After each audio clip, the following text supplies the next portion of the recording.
오늘은 고난도 하나님의 은혜입니다 라는 주제로 함께 말씀을 나누도록 하겠습니다. 한 인간으로 인생을 살아가면서 특히 이 기독교 복음 신앙을 갖고 살아가면서 맞닥뜨리는 가장 큰 커다란 난제 중 하나가 있다면 그것은 고난, 고통일 것입니다. 전 세계적인 영향을 끼치고 있는 팀 켈러 목사님은 저명한 신학자 윌리엄 윌리몬의 경험을 인용하면서 고난에 대해 다음과 같이 이야기합니다. 한번 들어보십시오. 목회자이자 신학자인 윌리엄 윌리몬은 사역 초기의 경험담을 들려준다. 교회에 나오는 산모 하나가 막 아기를 낳았는데 얘기를 듣고 병원을 찾아갔다. 병실로 올라가 보니 여인은 아기에게 문제가 있다는 불길한 통보를 받고 주치의를 기다리던 참이었다. 곧이어 나타난 의사는 부부에게 아기가 다운 증후군을 가지고 태어났으며 상대적으로 가볍고 치료가 가능한 호흡기 질환도 있음을 알린 뒤에 말했다. 따로 손을 쓰지 않고 자연스럽게 내버려 두는 쪽을 추천하고 싶습니다. 그럼 아마 며칠 안으로 문제가 해결될 것입니다. 현재 상태 그대로 방치하면 아기는 자연스럽게 숨이 끊어질 것이 뻔했다.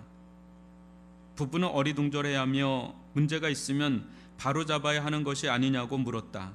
의사는 안타깝다는 듯 부부를 바라보며 아이가 다운 증후군으로 가진 채 성장하게 되면 가정에 엄청난 스트레스가 안기게 마련이라면서 다운 증후군 자녀를 둔 부부 가운데 상당수가 별거하거나 이혼한다는 연구 결과까지 들려주었다.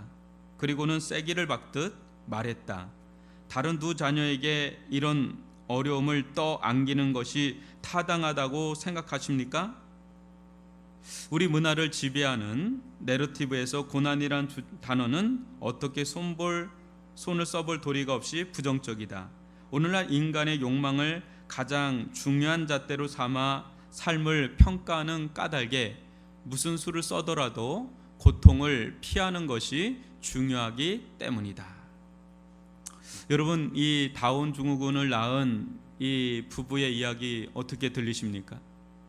사랑하는 성도 여러분, 우리들 대부분은 고난을 팀 켈러의 말처럼 부정적으로 바라봅니다. 우리 중 어느 누가 고난을 달갑게 반기는 자 있겠습니까?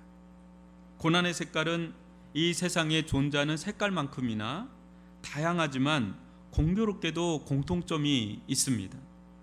고난이 제 아무리 검정색처럼 다가온다 하더라도, 아니 완전 하얀색처럼 다가오더라도 똑같은 것이 있습니다. 그것은 어떤 식으로 찾아오든 감당한다는 측면에서는 다 너무 힘겹다는 거예요. 고난이 다가오면 너무너무 감당하기가 힘겹죠. 여러분은 요즘 어떻게 지내십니까? 아무 문제 없이 평안히 잘 지내십니까? 아님 크고 작은 문제로 힘에 부쳐 지내십니까? 인생살이 하면서 하루에도 왜 크고 작은 문제가 없겠습니까? 그러나 고난이란 말은 함부로 붙이지 않지요. 고난은 그야말로 내 한계치를 뛰어넘는 일종의 사투를 벌이듯 살아야만 하는 때를 가리키지요. 그러기에 독일의 문호 요한 볼프강 폰 게테는 그의 소설 이 빌헬름 마이스터의 수업시대에서 하프 타는 사람의 노래란 유명한 시를 남겼지요. 한번 들어보세요. 눈물과 함께 빵을 먹어본 적이 없는 자, 근심에 쌓인 수많은 밤을 잠자리에서 일어나 앉아 울며 지새워 본 적이 없는 자, 천국의 힘을 알지 못하나니. 아주 유명한 시죠. 여기에서 옛 어르신들이 입버릇처럼 하셨던 말이 기억이 나요? 눈물 젖은 빵을 먹어본 적 없는 자와 인생을 논하지 말거라. 어디서 많이 들어본 이야기가 이 폰 게테, 이 게테의 이 소설에서 나온 식구라는 것을 보고 깜짝 놀랐습니다. 아, 그렇구나. 눈물 젖은 빵을 먹어본 적이 없는, 저는 먹어본 적은 없습니다. 그래서 인생을 논하기가 어려운 자입니다. 그러나 우리 어르신들은 아마 그 시기를 다 겪으면서 여기까지 오셨을 거예요. 사도 바울은 자신이나 빌립보 성도들에게 이 불어닥친 이 고난을 짧지만 아주 임팩트 있게 해석해주고 있습니다. 여러분, 고난이 너무 버거운 이유 중 하나는, 고난도 고난이죠. 그걸 감내하는 게 너무 어렵잖아요. 그런데 왜 이런 일이 일어난 것일까? 왜 나에게 이런 일이 일어나서 나의 일상을 이토록 무참히 깨트려 버리나? 도대체 왜 이런 일이 일어나나? 라고 하는 이 고난 속에 담긴 그 의미, 이 고난의 뜻을 헤아리지 못하는 데서 실은 고난이 너무 버거운 거예요. 여러분, 만약 상황은 변한 것이 없다 하더라도 내게 임한 이 고난의 의미를 분명하게 알게 된다면, 이게 왜 일어났는지 이걸 알게 된다면 그나마 버틸 힘이 생기죠. 이건 이래서 생긴 거야, 이건 이래서 생긴 거야, 이런 뜻이 있는 거야, 이런 의미가 있는 거야, 이건 알기라도 하면 상황은 안 변해도 버틸 힘이 좀 생길 겁니다. 고난이 어느 정도 통과하는 것도 가늠하면서 이제 많이 통과했구나, 조금만 더 기다리면, 인내하면 곧 통과하겠구나, 이것도 대략 알 수가 있죠. 그때 이 고난 속에 막연함 있잖아요. 언제 끝날까? 언제 이 고난이 끝날까라고 하는 막연함이 가져다주는 두려움, 불안, 염려가 많이 해소되죠. 그러나 그 뜻을 헤아리지 못한다면, 왜 이런 고난이 내게 닥친 건가? 왜 하필 나인가? 왜 이때인가? 막 이렇게 하면, 그걸 헤아리지 못한다면 우리는 미로 속에서 헤매이는 이처럼 정신을 차릴 수가 없어요. 고난도 고난이지만 이 뜻을 모르니까 너무너무 힘든 거죠. 오늘 말씀을 통하여 사도 바울이 고난을 기독교 신앙과 연관하여 어떻게 해석하고 풀어주고 있는지 살펴볼 것입니다. 이를 통해 그리스도인으로서 고난을 어떻게 대해야 하는지 깨닫고 삶에 적용하는 복된 시간이 되길 주님의 이름으로 축원합니다. 먼저 29절을 읽어보겠습니다. 시작. 그리스도를 위하여 너희에게 은혜를 주신 것은 다만 그를 믿을 뿐 아니라 또한 그를 위하여 고난도 받게 하려 하심이라. 그리스도를 위하여 너희에게 은혜를 주신 것은 다만 그를 믿을 뿐 아니라 또한 그를 위하여 고난도 받게 하려 하심이라. 우리가 이 말씀을 다루기에 앞서 먼저 두 가지 사실을 염두에 둘 필요가 있습니다. 하나는 이 말씀은 거대한 아마존 우림이나 그 어떤 알프스 산맥을 이 트레킹하듯 구석구석 뭐 살피면서 옹달샘이 있네, 뭐가 흘러가네, 꽃이 폈네, 이렇게 미시적인 관점으로 이렇게 말씀하는 장면이 아니라는 거예요. 오히려 이 말씀은 헬리콥터나 막 이렇게 경비행기를 타고 전체를 내다보는 그 전망 속에서 바라보는 거시적 관점으로 지금 보여주고 있는 말씀이라는 겁니다. 그러기에 이 말씀, 우리 각자가 처한 현재 문제들을 놓고 이런 때는 뭐 이런 뜻이고 또 저런 때는 저런 뜻이고 막 일일이 설명해 주는 그런 말씀이 아니라는 것을 염두에 두셔야 됩니다. 그보다는 좀 더 거시적인 관점에서 지금 나에게 일어난 일이 장차 무엇과 연관되어 있는지를 보여주는 그런 말씀이라는 거예요. 우리는 보통 이를 전문적 용어로 종말론적 관점이라고 부릅니다. 내게 일어난 이 사건이 종말론적으로 어떤 연관이 있는가, 그걸 보여주는 말씀이라는 거죠. 또 다른 하나는 이 말씀은 기독교 신앙의 눈으로 고난을 다룬다는 것입니다. 사랑하는 성도 여러분, 고난이란 주제는 우리 그리스도인들에게만 주어지는 주제가 아니죠. 인생이라면 어느 누구나 겪는 문제입니다. 그러기에 사회 전반에 걸쳐서 이 고난에 대해서 다양하게 다룹니다. 우리 교회에서만 이 고난 뭐 이거 다루지 않아요. 뭐 TV 프로그램 보면 막 고생했다가 막 성공한 스토리가 얼마나 많이 나오는지 몰라요. 그죠? 그러나 이 문제를 다룸에 있어 사도 바울은 철저하게 그리스도와 연관하여 푼다는 데 차이가 있습니다. 지금 우리가 처한 상황도 한번 보십시오. 기독교인들이 바라보는 코로나19에 대한 접근과 해석이 비기독교인들이 해석하고 대응하는 것과 얼마나 차이가 있는지 말입니다. 우리는 일반적인 상식, 또 사회과학적 접근과 어떤 해석, 또 대응 상황을 무시하지 않고 받아들이죠. 그렇지만 그것이 다가 아닌가? 그러한 접근 방식 중에는 상당히 한계가 있고 위험성이 있다는 것을 우리는 또 압니다. 마찬가지입니다. 그리스도의 복음에 합당한 시선, 즉 복음 신앙에 기초한 이 고난에 대한 시각은 우리 삶에 닥친 수많은 문제들을 세상과는 상당히 다르게 해석을 하는 것을 여러분 좀 볼 거예요. 성경을 이렇게 보다 보면 그냥 불임 사건을 세상에서는 그냥 육체적인 불임으로 보지만 우리 기독교인들은 하나님과 연결해서 불임 사건을 보기도 하고, 병도 그렇고 모든 문제를 하나님과 연결해서 보는 그런 말씀들로 가득 차 있는 게 성경이죠. 그로 인해서 어느 때는 크게 와닿지 않을 때도 있어요. 지금 나는 이런 문제로 너무너무 애달복달하고 있는데 성경은 너무 크게 바라보니까 와닿지도 않고 또 현실적이지 않을 때도 있는 거예요. 종말론적인 시점이라고 그러는데 그게 지금 나하고 무슨 크게 직접적으로 당장 와닿지가 않잖아요. 지금 나는 당장 원하는데 이 문제를 어떻게 해결하죠? 이 문제를 어떻게 해결하죠? 이런 생각이 많은데 말이죠. 그러나 결국 모든 문제 해석이 하나님의 손에 있음을 인정하게 될 겁니다. 기독교 신앙은 우리에게 끊임없이 하나님의 눈으로 바라볼 것을 요청하고 또 필요하다면 수정을 요구합니다. 저는 그런 대표적인 성경의 인물이 요셉이라 봅니다. 여러분도 아시다시피 성경에 나온 인물 중 고난, 역경하면 두 인물이 나오죠. 누굽니까? 요셉 아니면 욥입니다. 그죠? 아주 대표주자죠. 요셉은. 그런데 요셉이 자신에게 닥친 그 엄청난 이 인생의 고난을 어떻게 해석하고 있는지 그 대단원의 막을 한번 보십시오. 창세기 50장 20절인데요. 같이 읽어봅니다. 당신들은 나를 해하려 하였으나 하나님은 그것을 선으로 바꾸사 오늘날 같이 많은 백성의 생명을 구원하게 하시려 하셨나니. 당신들은 나를 해하려 하였으나 하나님은 그것을 선으로 바꾸사.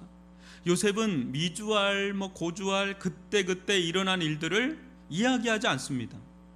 좀 더 큰 핵을 그으면서 자신의 인생 가운데 일어난 그 악, 즉 이 고난, 이 고통 이라는 이 악마저도 하나님의 계획의 일부분으로 쓰임받았음을 고백하지요. 대단한 겁니다.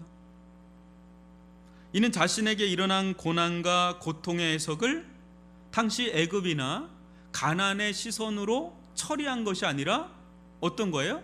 하나님의 시각으로 해석한 것을 보여주죠. 인간의 악까지도 당신의 선을 이루는 데 사용하시는 그 하나님, 인간의 악마저도 수많은 생명을 살리는 길로 바꾸시는 그 하나님, 한마디로 그에게 하나님은 고난마저도 선으로 바꾸시는 하나님이십니다. 제 아무리 견딜 수 없는 고난이라 하더라도 하나님의 품으로 들어가면 어때요? 하나님의 선한 계획을 이루는 도구로 바뀐다는 것입니다. 이때 깊은 상처마저도 치유되고 회복되는 것을, 풀리는 것을 경험하죠. 여러분, 인생 가운데 우리들 가운데 얼마나 상처가 있어요. 여러 가지 고난을 통해서, 악을 통해서 우리들 가운데 상처가 있는데 그 상처가 하나님의 섭리를 깨닫게 될 때, 하나님의 계획, 선하신 계획을 깨닫게 될 때, 왜 그런 일이 일어났는지를 깨닫게 될 때 우리 상처가 다 녹고 치유되고 회복되고 열리고 풀리는 줄 믿습니다. 안 그런가요? 기가 막힌 거예요. 하나님이 이래서 나를 이렇게 어렵게 했지만 이것 때문에 나를 인도하셨구나를 나중에 알게 될 때 눈 녹듯이 다 사그러지는 거죠. 하나님은 선하신 분이신 줄 믿습니다. 지금 사도 바울은 이와 같은 이 기독교 전통을 이어받아서 동일하게 자신과 빌립보 성도들에게 불어닥친 고난을 해석해주고 있습니다. 하나님이 빠진, 예수가 빠진, 또 복음신앙이 빠진 고난에 대한 해석은 지극히 인간중심적이고 맞는 것 같아도 세상 중심적인 해석 그 이상도 이하도 아닙니다. 우리는 이 두 가지, 즉 거시적인 관점과 기독교 복음 중심의 관점으로 고난을 조망해야 합니다. 여러분들은 기독교가 기타 타종교와 아주 두드러지게 차이나는 지점을 아실 겁니다. 그것이 무엇일까요? 그것은 여타 다른 종교와 다르게 기독교, 이 그리스도교는 은혜의 종교라는 겁니다. 다른 종교가 인간으로부터 시작하여 알 수 없는 신에게로, 하나님 어떤 신에게로 향하는 것이라면, 여러분 기독교는 뭐예요? 우리에게 분명하게 계시되어 알려진 그 하나님께서 우리에게 찾아오시는, 우리에게 임재하시는, 우리에게 다가오시는 은혜의 종교라는 거죠. 그래야 타 종교는 인간의 노력이 절대적이지만 기독교는 어때요? 하나님의 손길이 절대적이라는 거죠. 이것을 우리는 뭐라고 부릅니까? 하나님의 은혜로운 손길, 하나님의 주권적인 손길, 하나님의 절대적인 손길이라고 부릅니다. 다시 한번 29절을 보십시오. 읽어봅니다. 그리스도를 위하여 너희에게 은혜를 주신 것은 다만 그를 믿을 뿐 아니라 또한 그를 위하여 고난도 받게 하려 하심이라. 여러분 보세요. 하나님께서 그리스도를 위하여 우리에게 은혜를 주신 것은 뭘로 시작을 하죠? 우리의 신앙이 뭘로 시작을 합니까? 은혜로 시작해서 은혜로 끝나는 줄 믿습니다. 은혜로 시작한다는 거예요. 교회도 은혜로 시작하는 거고 내 신앙도 은혜로 시작하는 거죠. 근데 여기서 하나님께서 주신 은혜의 두 가지 작용을 볼 수가 있죠. 무엇입니까? 은혜가 우리에게 임하면 두 가지 작용이 일어나죠. 첫째로는 뭡니까? 우리로 하여금, 하나님의 은혜는 우리로 하여금 어떤 역할을 해요? 예수를 믿게 하는 역할을 하죠. 둘째는 뭡니까? 하나님의 은혜는 우리로 하여금 고난을 받게 합니다. 그리스도를 위해서 고난을 받게 합니다.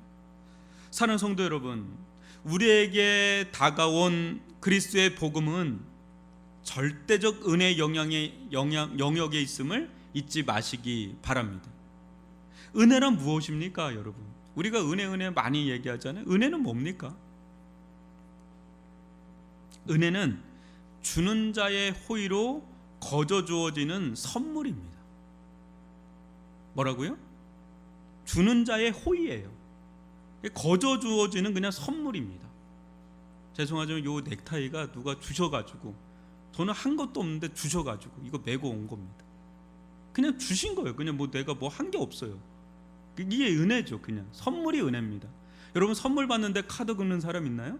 돈을 내는 사람 있나요? 그러면 그런 결혼 반지 선물이 아닙니다. 선물은 그냥 주는 자의 마음이에요. 그냥 하나님은 우리를 일방적으로 선택하시고 또 일방적으로 찾아오시고 일방적으로 믿게 하셨죠. 이 은혜죠. 이게 여기에 우리의 노력, 우리의 행위, 우리의 공로가 전혀 있을 수가 없죠. 우리는 그분을 알지도 찾지도 않았던 자들이죠.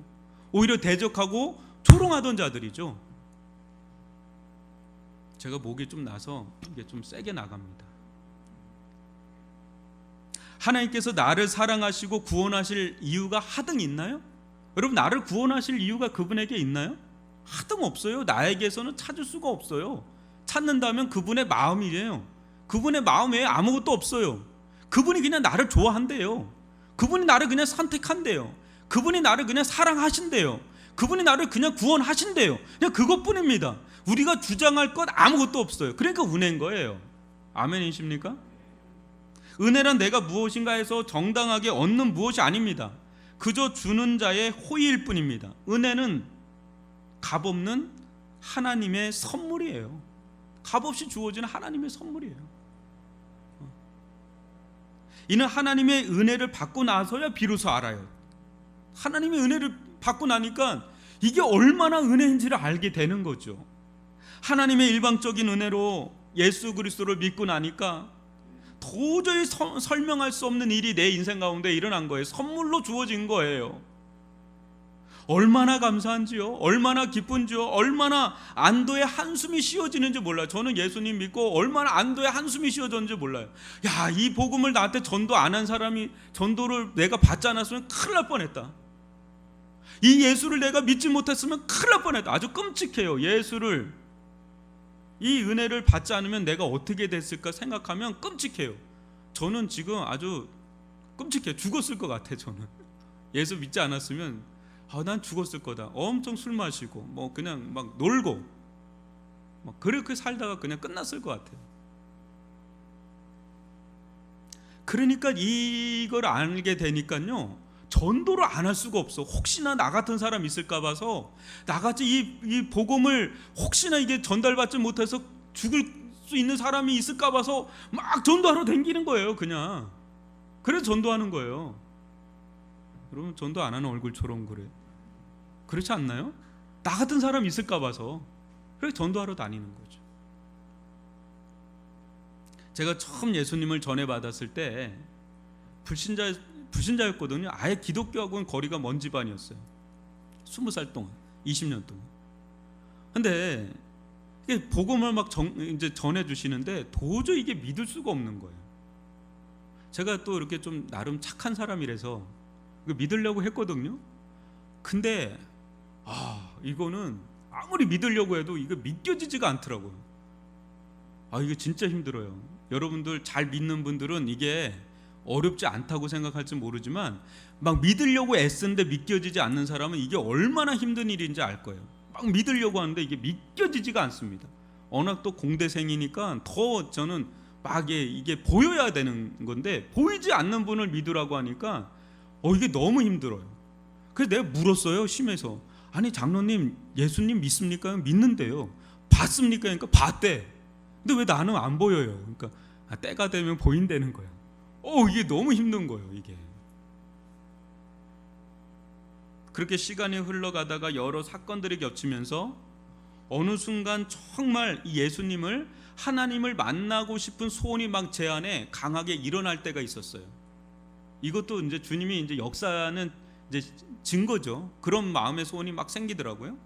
그런 마음으로 아주 진지하게 하나님의 말씀을 막 배우는 가운데 어느 날부터 정말 강하게 제 마음과 삶에 살아계신 하나님이 막 역사를 하는데 막 놀라운 거예요. 진짜 보이는 거예요. 진짜 역사하는 게 보이는 거예요.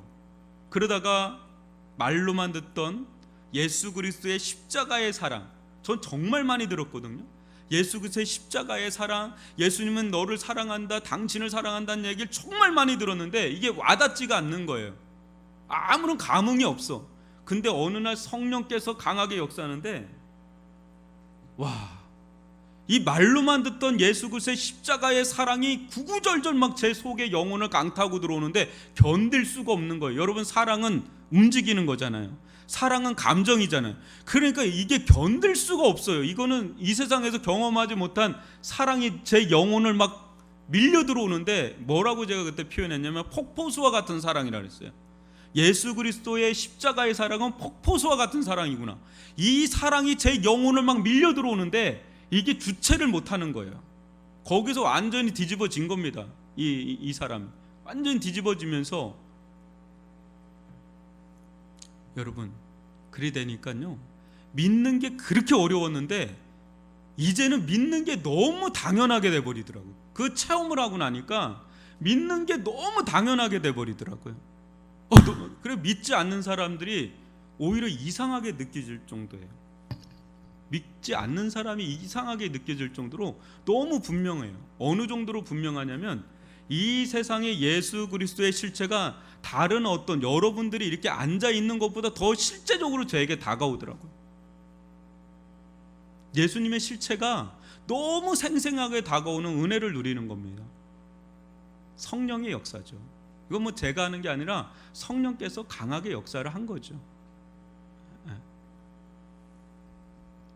여러분, 로마서 5장 5절을 읽어볼까요? 시작. 소망이 우리를 부끄럽게 하지 아니함은 우리에게 주신 성령으로 말미암아 하나님의 사랑이 우리 마음에 부은 바 됨이니. 성령으로 말미암아 뭐라고요? 하나님의 사랑이 우리 마음에 부은 바 됨이니. 하나님의 사랑이 우리 마음에 막 부은 바 되는데 성령으로, 이게 누가 이거를 막을 수가 있겠어요? 그러니까 예수를 믿게 되는 거죠.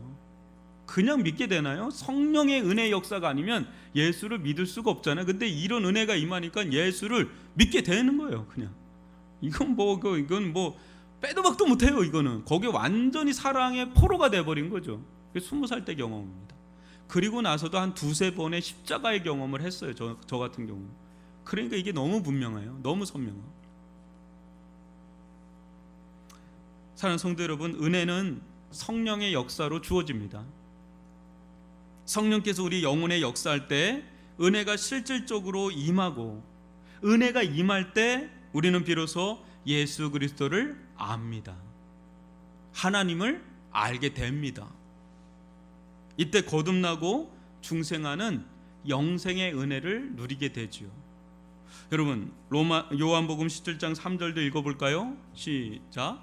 영생은 곧 유일하신 참 하나님과 그가 보내신 자 예수 그리스도를 아는 것이니이다. 영생은 뭐라고요? 유일하신 참 하나님과 그가 보내신 자 예수 그리스도를 아는 거야.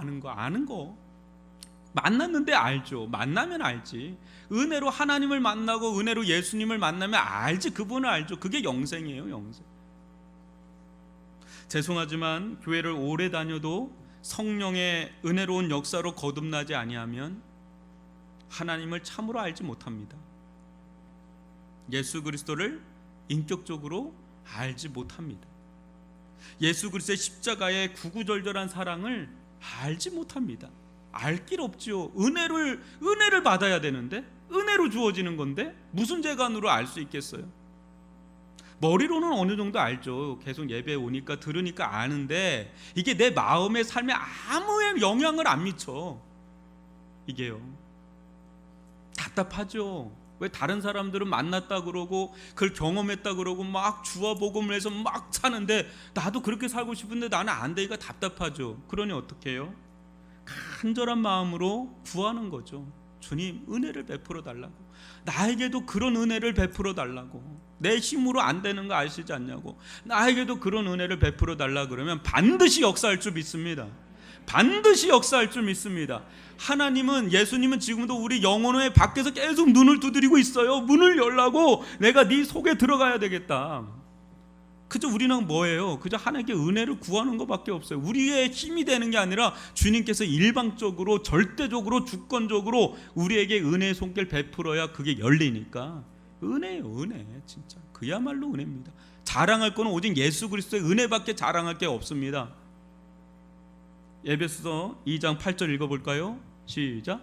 너희는 그 은혜에 의하여 믿음으로 말미암아 구원을 받았으니 이것은 너희에게서 난 것이 아니요 하나님의 선물이라. 아멘. 여러분들은 하나님의 선물, 은혜를 받은 줄 믿습니다. 구원을 받은 줄 믿습니다. 믿음을 받은 줄 믿습니다. 이것이 여러분들에게 준 하나님의 최고의 축복인 줄 믿습니다. 그러나 동시에 우리를 곤욕스럽게 하는 말씀이 나오지요. 무엇입니까? 하나님의 은혜는 우리로 하여금 예수 그리스도를 믿게 할 뿐 아니라 뭐예요? 그를 위하여 고난도 받게 한다는 말씀이 그것입니다. 아니, 어떻게 고난이 은혜입니까? 여러분, 고난이 은혜 맞습니까?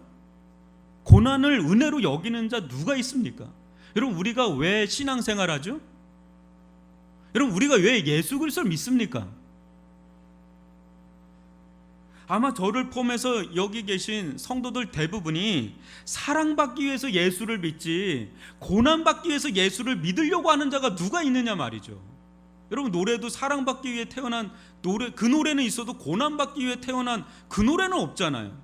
어느 누가 고난을 좋아하는 사람이 있겠어요? 고난은 될 수만 있다면 멀어졌으면 좋겠는 게 우리의 마음인데, 오히려 고난으로부터 벗어나고자 믿으면 믿었지 없던 고난까지 막 받고자 믿는 자 누가 있겠냐고요. 저도 그런데 여러분들은 더 오죽하겠어요.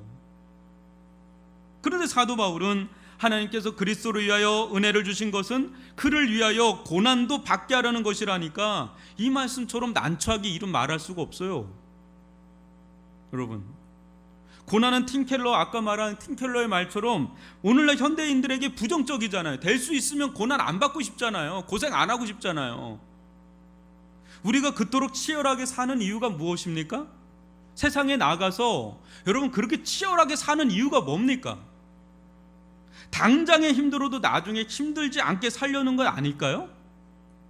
지금 젊어서는 고생하더라도 나중에는 좀 편안하게 살려고 이렇게 고생하는 거 아닙니까? 사람은 누구나 자기 방어적 본능이 있습니다. 고난은 어느 누구나 회피하고 싶은 대상 이루죠. 그럼에도 불구하고 하나님께서 은혜를 베푸실 때 믿는 은혜와 고난받는 은혜를 주신다고 하니까 어떻게 고난이 하나님의 은혜의 영역에 속하는지 살펴보지 않을 수가 없습니다. 사랑하는 성도 여러분, 고난이 어떻게 하나님의 은혜일까요? 여러분, 고생이 있고 고난이 있습니다. 고생은 어떤 이유나 목적을 모른 채 힘들기만 한 거예요. 그래서 너무 고생한 사람들의 얼굴을 보면 그냥 그게 그 흔적이 남아 있어요. 그래서 심지어는 고생을 너무 하잖아요. 망가져요. 무너져 인생이. 그러다가 사람이 이상하게 변해요. 여러분들 아실 거예요. 어릴 때 제가 얘 맞나? 막 이런 게 있을 거예요. 너무 고생한 거예요. 고생만 한 거예요. 고생과 고난은 좀 달라요. 고난은 어떤 분명한 뜻이 있어요. 분명한 계획이 있어요. 분명한 의미가 있어요. 분명한 목적이 있어요. 그걸 알고 가는 게 고난의 길이에요. 똑같아 보이는데 좀 달라요. 그 차이가 있어요. 고생만 한 거하고 고난은 좀 다른 거예요. 연단이라고 보면 됩니다. 연단. 세상에도 고생과 고난이 있지만 기독교 신앙과 연관해서 고난은 전혀 다른 색깔로 다가옵니다. 여러분들도 고난의 세월을 보내면서 하나님과 계속 연결해서 이거는 어떤 하나님의 뜻이 있을 거야, 하나님이 나를 빚으시는 거야, 더 좋은 일이 있을 거야, 어떤 일이 있을 거야, 이러면서 이 고생과 고난의 길을 헤쳐나온 사람은 아주 단단하게 무너지지 않아요. 아주 그냥 탁 해가지고 나오는 것을 볼 수가 있어요. 평안하고 아주 그 연단을 받은 그런 성품이 딱 있는 것을 보게 될 겁니다. 그게 고난을 잘 통과한 사람이에요. 연단을 잘 받은 거예요. 아멘이십니까? 세상 사람들과 우리가 겉으로 볼 땐 별반 다를 것 없이 똑같이 물질로 고난받고 또 육체적인 고난을 받고 사람들로 고난받고 막 이러는데 하나님과 연결해서 그리스도와 연결해서 이것을 잘 소화를 할 때 그것은 고생이 아니라 고난, 연단으로 바뀐다는 거죠. 지금 사도 바울이나 필립보 성도들이 왜 고난을 받는 것입니까? 여러분, 만약 이들이 예수 그리스도를 믿지 않았다면 지금과 같은 고난을 겪을 일이 없겠죠. 그죠? 사도 바울도 순교의 제물이 될 필요가 없고 필립보 성도들도 박해를 받을 이유가 없겠죠. 근데 믿기는 믿는데 그냥 그리스도를 위해서 살지를 않아. 그냥 자기만 믿고 가만히 있어. 그러면 사도 바울이나 빌립보 성도들은 이렇게 큰 고난을 받지 않았을 거예요. 그죠? 근데 그리스도를 위하여 살다 보니까 그냥 어마어마한 고난을 지금 받고 있는 중에 있는 겁니다. 사랑하는 성도 여러분, 은혜는 우리로 하여금 예수 그리스도를 믿게도 하지만 또 은혜는 우리로 하여금 어떤 역할을 해요? 우리로 하여금 예수 그리스도를 위하여 살게 하는 힘을 줍니다. 고린도후서 5장 15절 읽어볼까요? 시작. 그가 모든 사람을 대신하여 죽으심은 살아있는 자들로 하여금 다시는 그들 자신을 위하여 살지 않고 오직 그들을 대신하여 죽었다가 다시 살아나신 이를 위하여 살게 하려 하심이라. 여러분, 은혜가 우리에게 임하면 어떤 일이 일어나요? 다시는 자기를 위하여 살지 않고 오직 자기를 위하여 죽었다가 다시 사신 예수 그리스도를 위하여 살게 하는 그런 힘을, 그런 능력을, 그런 마음의 소원을 우리들 가운데 준단 말이에요. 우리가 은혜를 받지 않았을 때는 몰라요. 근데 은혜를 받고 나면 이 은혜가 우리 속에서 강력하게 역사하는 것을 경험하죠. 우리에게 은혜가 딱 임하면 우리 속에서 알 수 없는 그 영향력이 일어나죠. 그 은혜는 뭡니까? 은혜는 위로부터 주어지는 하나님의 거룩한 사랑의 능력이에요. 은혜 받았다라고 하는 건 뭡니까? 위로부터 그냥 부어주는 하나님의 사랑의 능력이에요. 그게 하나님의 거룩한 사랑의 능력이 임하면 사람은 어떻게 돼요? 변하죠. 어떻게 변하죠? 내가 그전에는 막 좋아하고 사랑하던 것들이 하나씩 하나씩 정리가 돼요. 옛날에는 막 이거 좋아해가지고 술 마시고 이 사람 좋아해서 막 술 친구들 막 따라가는데 예수 제대로 믿잖아요. 그런 사람들이 다 정리가 돼요. 만나는 사람들이 달라져요. 좋아하는 것이 달라져요. 술, 담배 다 끊어버린단 말이에요. 그래서 은혜 받기 전에 술, 담배 끊으란 말 하면 안 돼요. 전도할 때. 아니 은혜도 안 받았는데 어떻게 술, 담배를 끊어요? 근데 은혜 받으면 술, 담배가 딱 끊어져요. 그냥 그렇게 그냥 쓰대요. 다. 저는 안 해봤는데 쓰대요. 그리고 어떻게 돼요? 은혜 받으면 내가 그렇게 사랑하지 않던 하나님을 최고의 사랑의 대상으로 여기고 그분을 위해 살고픈 거룩한 욕망이 생겨나요. 이게 신기한 거예요. 이게 내가 하는 게 아니라 내 안에 은혜가 하는 거죠. 내 안에 은혜가 내 속에서 막 역사하니까 막 하나님을 위해서, 예수님을 위해서 살고픈 마음이 막 일어나는 거예요. 이게 은혜가 우리 속에서 하는 역할이죠. 그러면 어떻습니까? 하나님의 은혜를 모르는 그 세상과 여러분 하나님의 은혜를 아는 사람과 섞일 수가 있어요? 섞일 수가 없죠. 어느 순간에 막 부딪히는 거야. 나는 하나님을 위해서 살고 하나님의 뜻대로 살고픈 마음이 막 일어나는데 세상은 그거를 동조하지 않거든요. 오히려 그걸 끌어당기거든요. 그러니까 부딪히고 충돌하죠. 싸움이 일어날 수밖에 없어요. 예수님을 제대로 믿으면 여러분 세상이 우리에게 짝짝짝 응원의 박수 짝짝짝 해주지 않아요. 싸움이 일어난단 말이에요. 거룩한 싸움이 일어난단 말이에요. 예수님께서 왜 싸웠겠어요? 예수님께서 왜 십자가에 죽으셨겠어요? 사도들이 왜 다 순교당했겠어요? 그 사랑으로 나가는 사람인데 다른 거예요. 다르니까 부딪히는 거예요. 베드로전서 4장 12절 읽어봅니다. 시작. 사랑하는 자들아 너희를 연단하려고 오는 불시험을 이상한 일 당하는 것 같이 이상하게 여기지 말고. 여러분 이상하게 여기지 마세요. 여러분이 예수님을 제대로 믿으면 엄청난 고난과 불시험 같은 게 다가와요. 다가올 때 뭐 내가 뭔가 잘못한 거 아닌가? 아니에요. 여러분들 그게 이상한 게 아니라 당연한 거예요. 여러분들이 구원받았다는 증거입니다. 그게 구원받았다는 증거예요. 세상에 거센 저항을 받지 않는다면 그게 어찌 구원받은 증거겠어요? 하늘에 속한 사람이 이 땅에 살고 있는데 어찌 저항이 없겠어요? 어찌 대적함이 없겠어요? 그거는 구원의 증거가 된다는 거니까 이상하게 여기지 말라는 겁니다. 지금 동일한 복음을 경험한 사도 바울이나 이 빌립보 성도들 모두 이런 은혜의 거룩한 싸움에 들어가 있는 것입니다. 만약 예수 그리스도를 믿는 은혜가 아니었다면, 예수 그리스도를 위하는 은혜가 아니었다면 굳이 겪지 않아도 될 고난들이 있습니다. 어느 때는 우리가 믿는다는 이유로 고난을 사서 받을 때가 있습니다. 예수 그리스도를 믿지 않았다면, 예수 그리스도를 위하는 삶이 아니었다면 굳이 당하지 않아야 할 고난을 받을 때가 있습니다. 그냥 적당하게 타협하고 세상 사람들처럼 그냥 살면 고난이 없는데 그 예수 그리스도를 위한다고 하는 그 삶 때문에 고난을 받을 때가 있단 말이에요. 그러나 보십시오. 그리스도를 위한 고난이 우리에게 어떻게 은혜인지 한번 로마서 8장 18절 읽어봅니다. 시작. 생각하건대 현재의 고난은 장차 우리에게 나타날 영광과 비교할 수 없도다. 아멘. 비교할 수 없는 영광이 기다리고 있다는 것. 고린도후서 4장 17절도 읽어봅니다. 시작. 우리가 잠시 받는 환난에 경한 것이 지극히 크고 영원한 영광에 중한 것을 우리에게 이루게 함이니. 우리가 받는 환난은 잠시 잠깐 또 경한 거예요.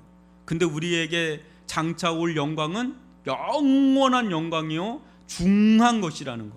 여러분 이게 은혜가 아닐 수 없죠. 고난 받는 게 은혜입니다. 고난 받는 게 은혜입니다. 아멘이 안 나오는데 고난 받는 것도 은혜입니다. 예, 고난 받는 것도 은혜입니다.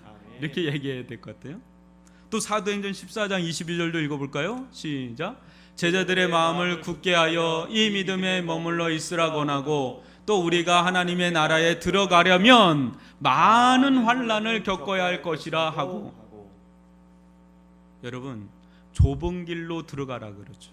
하나님의 나라로 들어가려면 많은 환난을 겪어야 된다 그러는데, 목사님 저는 환난 겪는 게 없는데요. 그러면 그게 좋은 게 아니라는 거예요. 많은 환난을 겪어야 하나님 나라 들어가요. 이거를 여러분 잘 아셔야 됩니다. 여러분 베드로전서 4장 12, 13, 14절을 또 읽어봅니다. 교독으로. 오히려 너희가 그리스도의 고난에 참여하는 것으로 즐거워하라. 이는 그의 영광을 나타나실 때에 너희로 즐거워하고 기뻐하게 하려 함이라. 너희가 그리스도의 이름으로 치욕을 당하면 복이 있는 자로다. 영광의 영 곧 하나님의 영이 너희 위에 계심이라. 아멘. 그리스도의 고난에 참여하는 것으로 기뻐하고 즐거워하라. 그의 영광을 나타나실 때에 우리에게 하나님께서 영광 중에 나타나실 것을 생각하면 너무너무 기쁘고 즐거워하라. 이렇게 사도 베드로는 담대하게 얘기를 합니다. 아유 어떡하냐, 고난 받아서 어떡하냐, 또 이렇게 하지 않았다는 거예요. 오히려 즐거워하라, 기뻐하라. 여기서 이 사람들이 말하는 고난은 우리가 당하는 고난하고 다른 거예요. 생사가 달려 있는 거예요. 순교에 준하는 그런 고난을 얘기하는 겁니다. 참 대단한 거 아닙니까? 사랑하는 성도 여러분, 그리스도 예수 안에서 받는 고난은 영광의 상처입니다. 또 은혜의 상처고 은혜의 훈장입니다. 그게.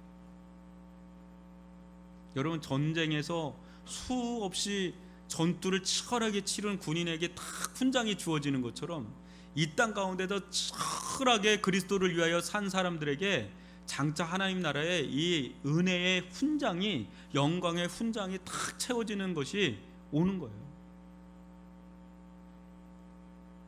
하나님은 고난의 표를 달고 자신에게 온 자들을 절대 외면하지 않습니다. 위로하고 눈물을 닦아주시고 그에게 영광의 면류관을 씌워주십니다.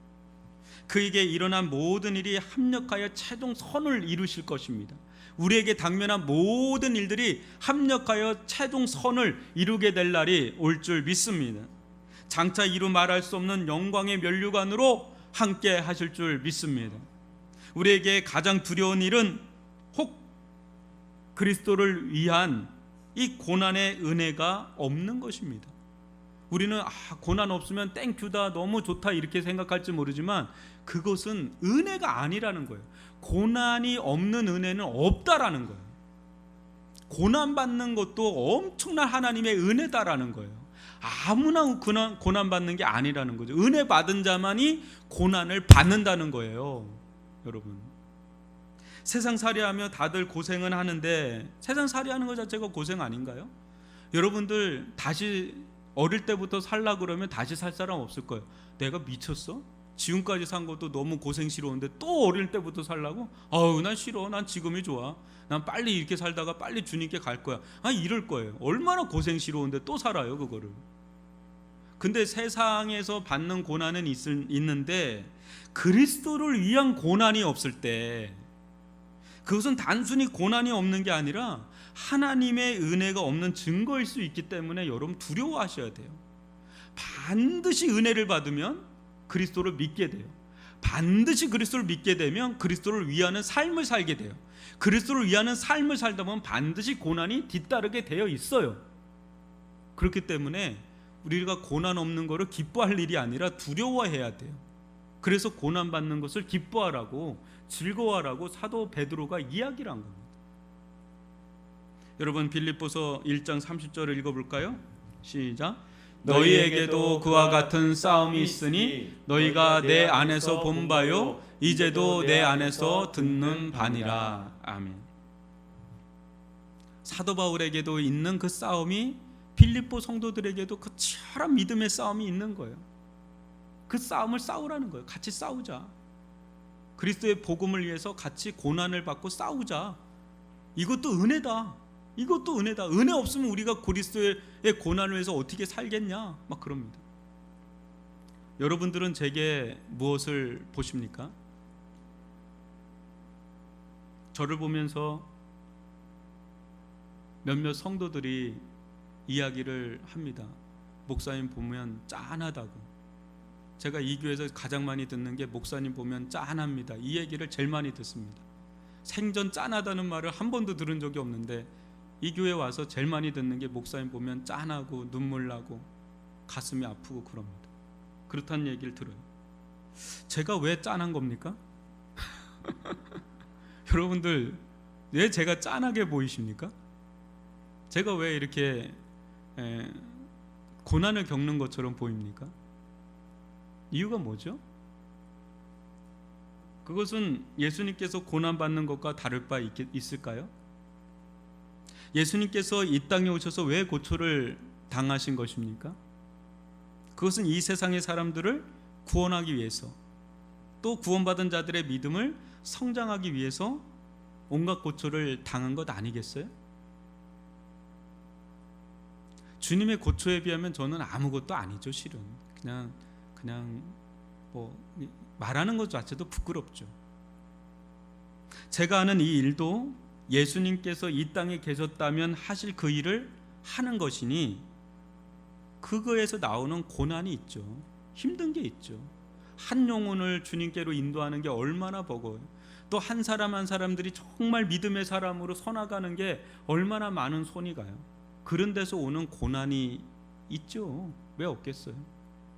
그런데 저는 감사해요. 왜 감사하냐면 저는 정말 비루한 자거든요. 전 정말 비천한 사람이에요.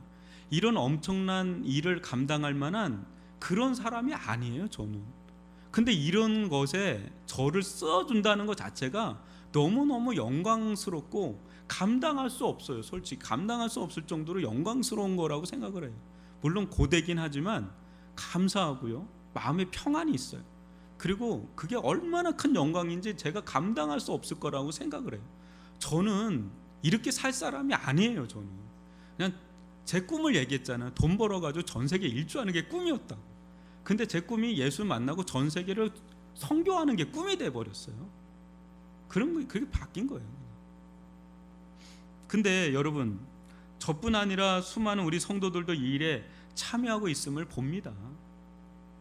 여러분, 저만 이 교회를 섬기고 있나요? 제가 섬기는 영역은 여기예요. 그냥 여기, 이 강단 정도. 새롭게 교회가 세워지는 것, 그것은 수많은 고난이 뒤따르지만 이 사역에 참여하는 자들은 장차 이 사역에 참여하는 자들이 장차에 받을 영광은 여러분이 생각하는 거하고는 비교도 할 수 없는 영광이 기다리는 줄 믿습니다. 여러분, 아무나 개척교회 섬기는 거 아니잖아요. 아무나 새로운 교회가 서지는데 쓰임 받는 거 아니잖아요. 이게 사람의 힘으로 되는 건가요? 특별하게 저를 불렀고 여러분들 불러서 이 교회를 세워서 이 위례 지역을 섬기라고, 이 위례 지역뿐 아니라 전 세계에 교회를 세우라고 우리를 불러주신 거죠. 그 일을 감행하는 데 있어서 수많은 고난과 고생이 있죠. 근데 그것은 의미 있는 고난이고 은혜로운 고난이고 장차 우리가 받을 영광에 비하면 그건 아무것도 아닐 정도로 그런 은혜를 우리에게 베풀어 주시는 줄 믿습니다. 여러분, 고난 없는 영광이 있나요? 세상에서 일을 해도 고난 없이는 어떤 것을 성취할 수가 없어요. 고난 없는 영광이 없듯이 고난 없는 은혜도 없습니다. 예수 안에서 받는 고난으로 여러분 절망하지 마세요. 그 속에 나를 하나님의 형상으로, 그리스도의 형상으로 온전히 빚어가시는 하나님의 은혜의 손길이 있다는 걸 믿고, 또 우리들 가운데 당면에 있는 수많은 고난 속에 하나님의 은혜의 손길이 숨겨져 있다는 것을 믿고 나아갈 때, 때가 되면 이래서 하나님께서 이렇게 인도하셨구나, 이래서 이렇게 인도하셨구나, 그러면서 이 고난이 내게는 유익이요, 이 고난이 내게는 놀라운 하나님의 은혜고, 이 고난이 없었다면 지금의 나는 없었을 거라는 그런 은혜로운 간증이 일어나게 될 줄 믿습니다. 지금도 교회 초소를 놓고 수많은 사람들이 기도하며 헌신하며 나가지만 그 속속들이 들어가면 왜 고난이 없겠어요? 그 헌신하는 것이 그게 쉬운 일은 아니잖아요. 그러나 그 일을 순종하면서 나아갈 때 하나님께서 부어주시는 은혜가 있다는 거죠. 그 은혜를 누릴 수 있기를 바랍니다. 여러분, 구원받는 것도 은혜요, 예수 믿는 것도 은혜요, 예수를 위해 사는 것도 은혜지만 고난을 받는 것도 은혜인 줄 믿습니다. 아무나 고난 받는 게 아니라는 거죠. 고난도 하나님의 은혜라는 것을 믿으시길 바랍니다. 이런 은혜를 누리시는 저와 여러분 또 위례중앙교회가 될 수 있기를 주님의 이름으로 축원합니다.